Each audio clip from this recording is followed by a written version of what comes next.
కోటేశ్వరరావు గారితో మాట్లాడదాం. కోటేశ్వరరావు గారు, ఆ ప్రభుత్వం చేయట్లేదని ఈ ప్రభుత్వం, గతంలో మీరేం చేశారు అని వీళ్ళు వాళ్ళ మీద వాళ్ళు ఇలాంటి ఆరోపణలు, వీళ్ళిద్దరూ కలిసి కేంద్రం మీద, ఆ ప్రభుత్వం మీద ఇలాంటివే చూస్తున్నాం తప్ప ప్రజా ప్రయోజనాలు, ప్రజా సంక్షేమం కోసము ఏ ప్రభుత్వం కూడా దృష్టి సారించట్లేదు అని ప్రజల నుంచి వస్తున్నటువంటి ఆరోపణ. మీరు ఎలా విశ్లేషిస్తారు దీన్ని?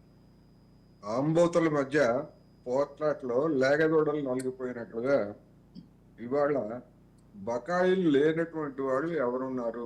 బీఆర్ఎస్ ప్రభుత్వ హయాంలో పెన్షనర్లకు బకాయిలు, ఉద్యోగులకు బకాయిలు, సర్పంచులకు బకాయిలు, ప్రతిదీ బకాయిలు పెట్టినటువంటిది బీఆర్ఎస్ ప్రభుత్వం అనేటువంటిది ఒక వాస్తవం. అయితే ఎంతకాలం బీఆర్ఎస్ మీద ఇటువంటి విమర్శలు చేస్తారు?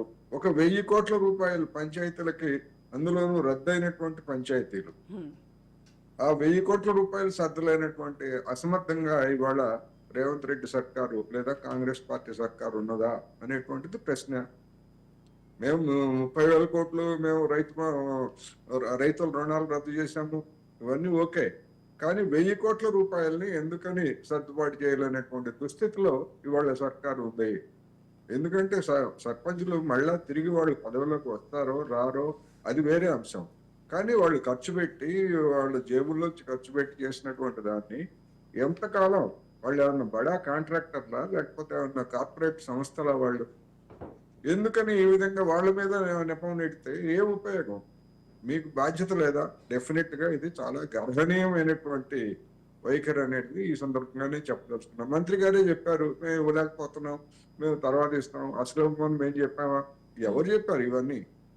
అందుకని డెఫినెట్ గా గ్రామాల్లో పనులు జరగాలన్నా, లేకపోతే సర్పంచుల్లో అప్పుల పాలైనటువంటి సర్పంచుల్లో ఆత్మస్థైర్యం పెరగాలన్నా కానీ డెఫినెట్ గా సత్వరం ఎంత బకాయి ఉంటే అంత స్థానిక సంస్థలన్నిటికీ ఇవ్వాలి.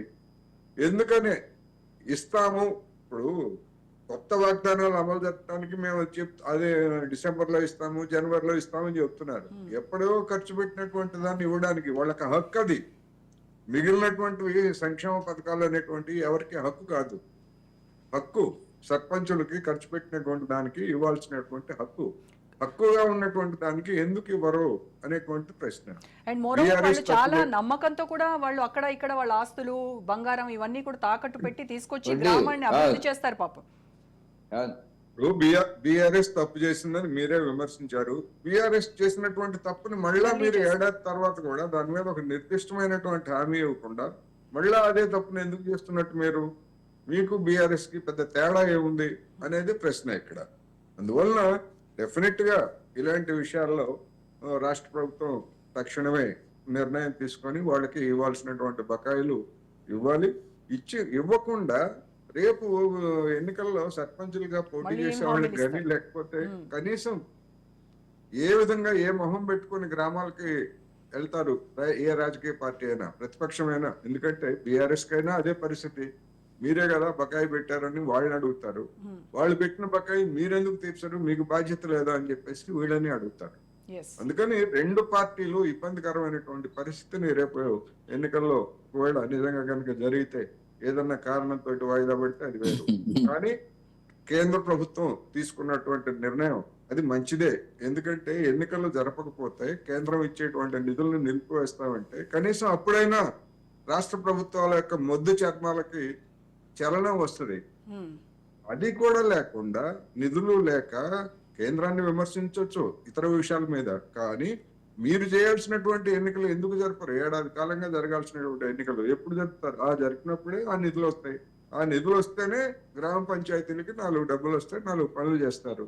అంటే మీరు ఎన్నికలు జరపరు, పనులు జరపనివ్వరు, కేంద్రం నుంచి వచ్చేటువంటి నిధుల్ని గట్టిగా మీరు డిమాండ్ చేయలేరు.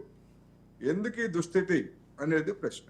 అందుకని ఇప్పటికైనా సర్పంచుల యొక్క వాళ్ళ ఆ కుటుంబాలు, చిన్న కుటుంబాల నుంచి పెద్ద కుటుంబాల నుంచి ఎవరైనా కానీ గ్రామం కోసం సొంత డబ్బులు ఖర్చు పెట్టాల్సినటువంటి అవసరం లేదు.